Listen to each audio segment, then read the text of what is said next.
under the black body radiation laws, right? Planck's distribution law is the one, and we discussed this in the previous class. Now the next law that we are going to see is an extension of this. This is the basis for the next law. You see this equation which relates the emissive power with temperature and wavelength. So the emissive power depends both on wavelength and temperature. So now we have seen here that for a given temperature there is a value of wavelength which gives us the maximum value of emissive power, right? So if you denote that as lambda max, right, then this is the locus of all those lambda maximum values.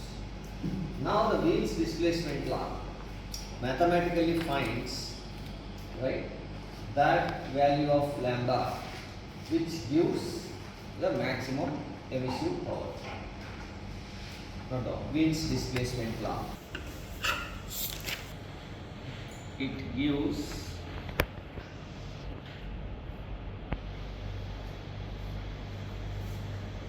the value of wavelength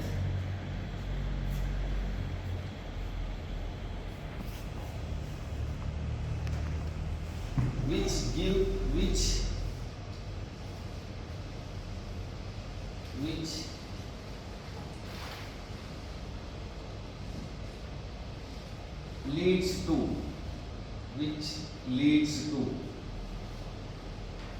the maximum emissive power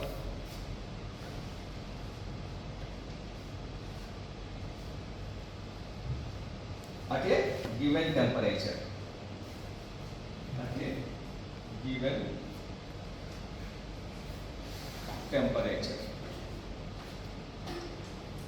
Right. So now look at this.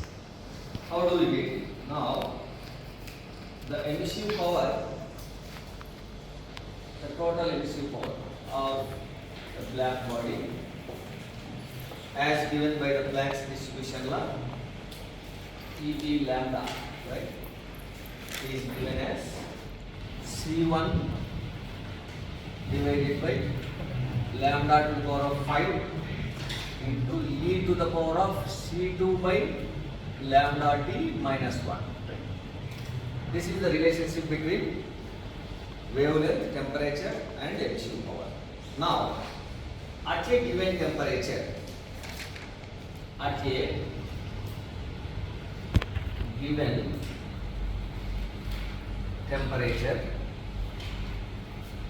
lambda will give you, right, maximum value of emissive power. The corresponding value, if you assume, let us say it is lambda maximum, when you will get it? You differentiate with respect to lambda and set it to 0.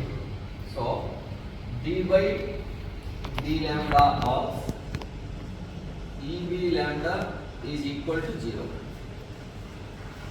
Then, so you will get the value of wavelength which gives us the maximum value of it. This is the function. Function is maximum or minimum when it is differentiated with respect to the variable that is under consideration. Wavelength is now the variable and this is the given function.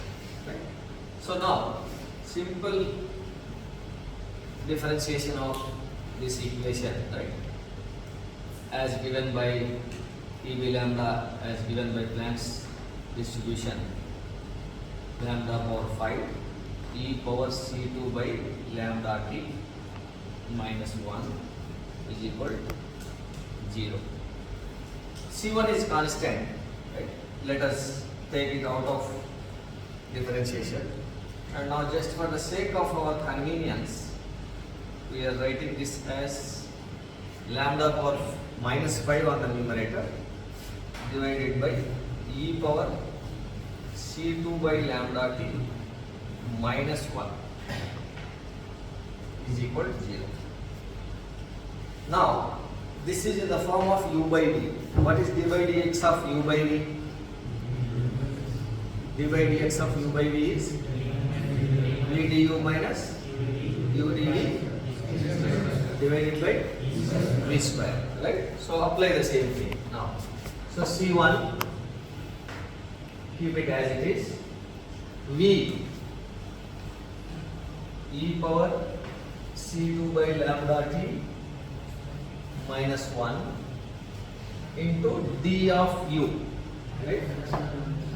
D by d lambda of lambda power minus 5. So what is this? Minus 5 into lambda power minus 6, right? Now this is C1 is common from both here.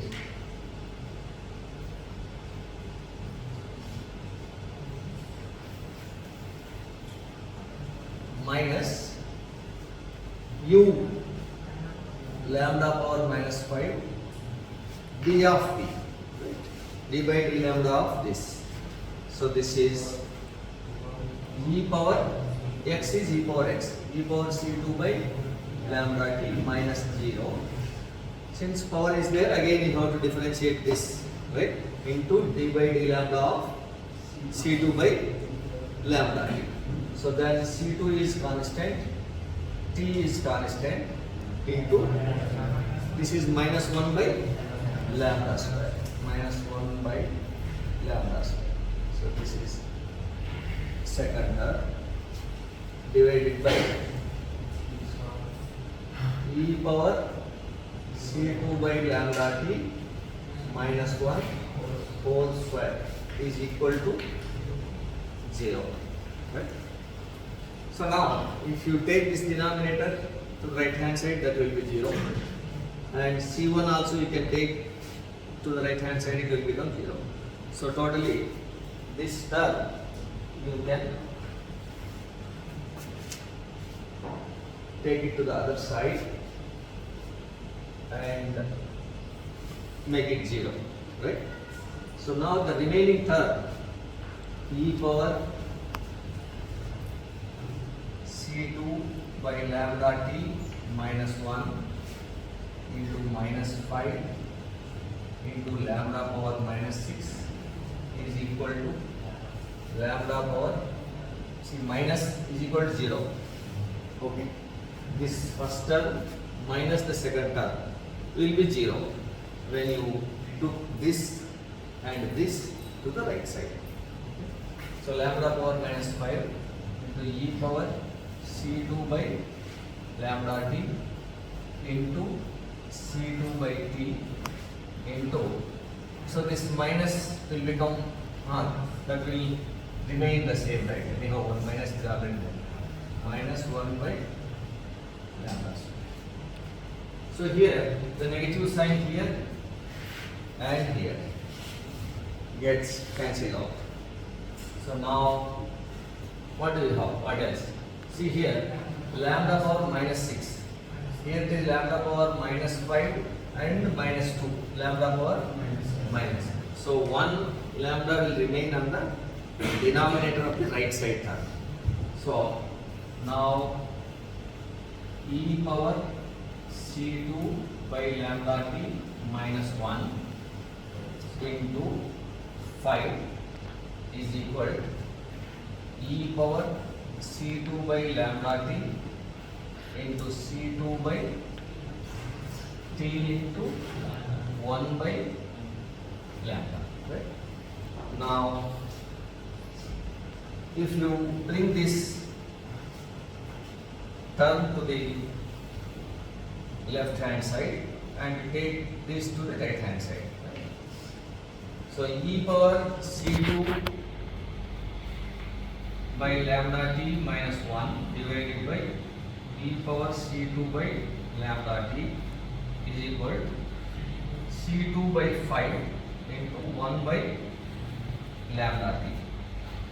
So now this can be written as e power c2 by lambda t by e power c2 by lambda t, that is 1 minus 1 by e power c2 by lambda t can be written as 1 by 1 minus e power minus C2 by lambda t is equal to C2 by 5 into lambda t. So this is, or else we can write one more step, 1 by lambda, sorry, 1 by lambda. Now you take this lambda t to the right side. Lambda t is equal C2 by 5 into 1 by 1 minus e power minus C2 by lambda. So since we are setting it to 0, we are differentiating and setting it to 0, lambda becomes lambda maximum. So you can write, therefore this as lambda max into t is equal C2 by 5 into 1 by 1 minus e power minus C2 by lambda max into t. Now you see in this entire equation, t is a constant, right? In the beginning itself, we made that statement. At a given temperature, we are seeing the effect of wavelength on the emissive power. So t is fixed. C2 is a constant, 5 is a constant. And lambda maximum into t is, if you take it as a single term, that is the only term, put together, which is now variable. Of course, if one of them is variable, the product is also variable. Are you getting it? So except this lambda maximum, everything else is fixed now or constant. So therefore, this lambda maximum into t is now a different constant. Here is C2 by 5 and right, the term is included within this. This is some other constant, let us say C3. So whatever it is, the point here is the product of lambda maximum into temperature remains constant. That's what we discussed earlier. See here, as temperature increases 50, 100, 300, 800, right? The value of lambda is decreasing. Temperature is increasing, lambda is decreasing. And the relation is such that the product of these two remains constant. So that is what the Wein's displacement law states. And this constant, this third constant, see 1, 2 are the constants in distribution law, Planck's distribution. Now the third constant has this value. Right? You can solve for it. Right? You can take it out. This, if you use a method where lambda maximum t is taken out, rest all C2 value you know already. Right? So you can get another constant whose value is this. So this is the Wein's displacement law. Please make it.